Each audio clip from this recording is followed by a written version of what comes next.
companies that are in the top quartile in terms of gender, racial, and ethnic diversity are outperforming others financially.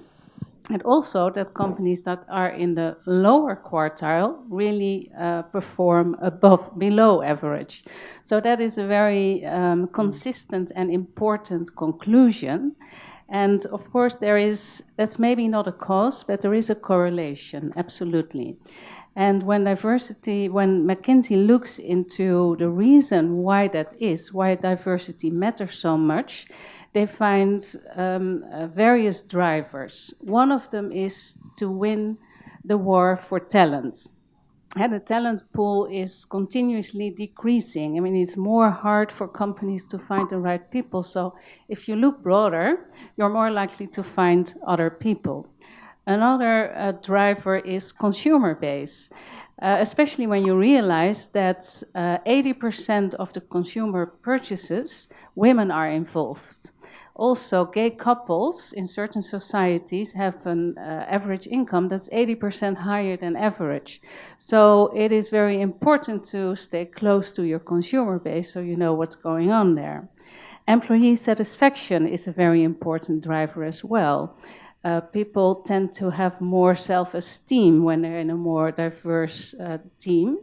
Decision taking significantly improves when you have different people. They have different views, bring different backgrounds, and it creates dissent. And dissent is a driver for innovation as well. In my view, the biggest challenge regarding diversity in the workplace is generational diversity. And the perspectives that different generations bring to the workplace cut across issues of race, gender, LGBT status. So just to define, we now have 5 generations working in the workplace at the same time. They are the traditionalists, born in 1945 and before, the baby boomers, born between 1946 to 1964, the Generation Xers, woo, born between 1965 to 1976. Then we have everyone's favorite generation, the millennials, born between 1977 to 1995. And the most recent version of the generations is Generation Z, or iGen, born in 1996 and after. I am shocked when I meet our trainees and they tell me their age. I'm like, how are you in a law firm right now? And just to say a bit about the different generations and what distinguishes them. On the traditionalists, Christina, that 9% who don't like flexible working, I'm fairly certain they were all 100% traditionalists. We have a real challenge around the views of traditionalists. And why does this matter? I remember when I started working at White and Case, I was doing the tour, going around the globe, talking to different partners and trying to get buy-in. And I remember speaking to one partner, I believe in Paris, who was of the traditionalist generation. And he just looked at me after a point and said, Maya, I don't oppose any of what you're doing, but why are you even wasting your time talking to me? I'm going to die. I'm going to die. My peers are going to die. You all will take over and do whatever you want. Why traditionalists matter is they've had such a powerful role in shaping the value systems in law firms. And if you look at law as compared to all the other professions, banking, engineering, et cetera, we have the worst record on diversity, but we have the loudest jargon and conversation about how we're a meritocracy.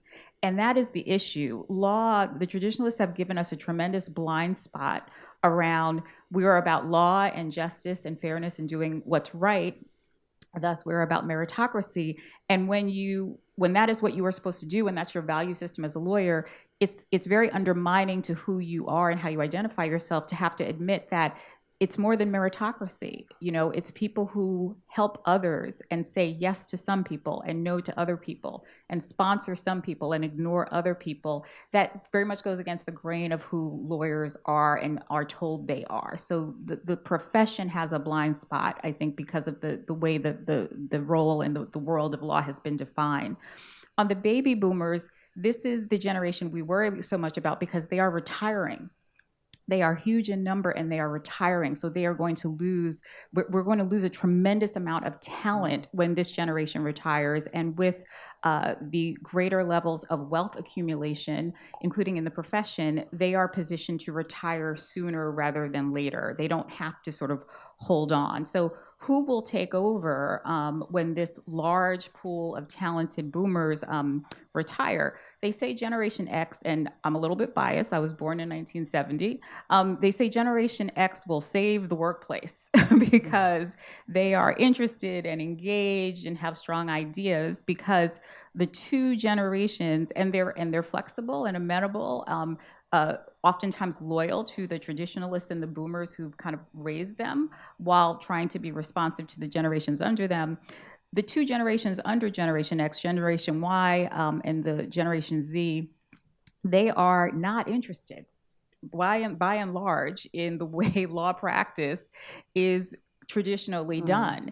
And unless we shift the culture, they are not interested. And so to Carola's point about this being a war for talent, if we don't capture these millions and billions across the globe, we won't have a future of the legal profession. And so the millennials and Gen Z, they are powerfully shifting the culture in a way that it really needs to shift. And it strikes me how their differing perceptions really cut across other traditional characteristics of diversity as I defined them in the beginning. So for example, with respect to gender, yes, we know that women also always and often talk about the need for flexibility in the workplace because we primarily bear care responsibilities for children, for parents, but that issue of wanting flexibility in the workplace is very much cutting across gender with these younger generations.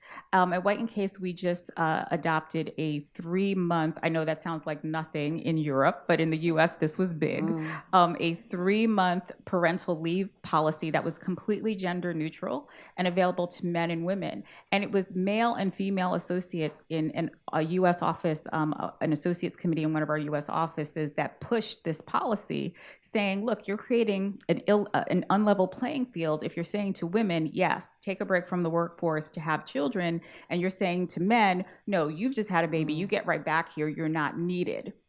And the view is that if both men and women are taking career breaks for parenting, it will not slow down the career progress of either. So looking at how different generations view issues in the workplace is really important, because oftentimes their perspectives, they don't follow the traditional norms of what women want, what men want, what people of different demographic groups want. So this is a tremendously important issue that I think will drive how things get done in the diversity and inclusion space, but is not talked about enough. That's more difficult, not really works. I would go for the best practice, and of course it's up to us to make them work, because it's really something that has been tailor-made, different organization. I think that Marilo was speaking about Google, that is of course, it's young, it's active, so it's different. So I think that if you look at our world as well, if you look at corporates, financial institutions, so let's say speaking about something that is less, apparently less flexible and more traditional, I would say that what is really important is working again on the culture.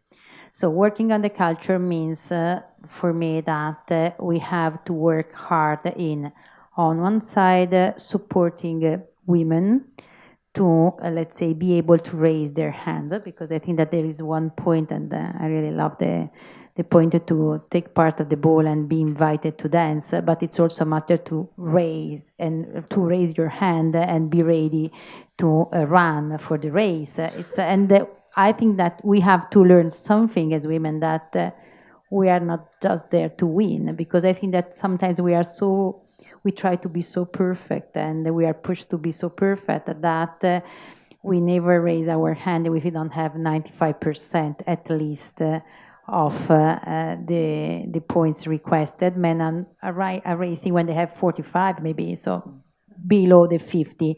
So the point is that we have to learn something. So I think that what is really important is showing the women where the difference are. So showing the difference of style, showing the difference of leadership style as well, because I think that is very important. I think not change yourself and adequate yourself to the, let's say, male world, but to understand where difference are, because I think that it's very important to educate also our men colleagues and showing when things are happening that there are bias behind things, or there are differences that they can have a value, they can bring a value at the table, but you have to highlight it. So